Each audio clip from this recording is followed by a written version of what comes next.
people tend to think about this in a wrong way, which is the fear of failure.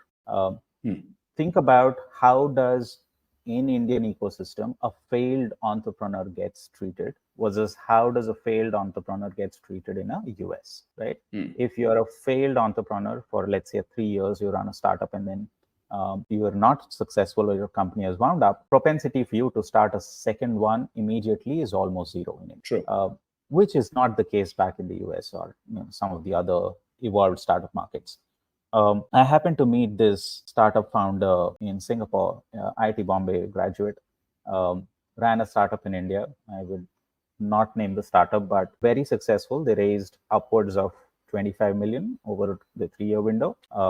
But eventually the startup shut down after that. So the feedback given to her was you weren't listening to your customers, you weren't listening to the feedback from the investors. So guess what she does?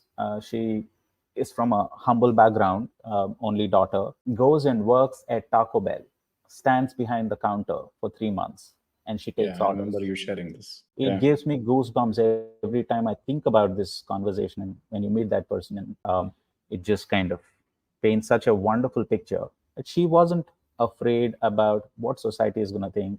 If she's from IIT Bombay, I'm assuming her JE rank is less than 100.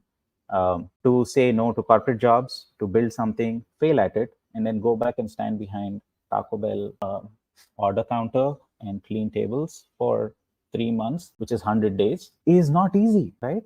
If she can do that, what stops us, right? Why are we afraid of taking a step back when it is needed? So that's the example I talk about every time somebody comes up with this.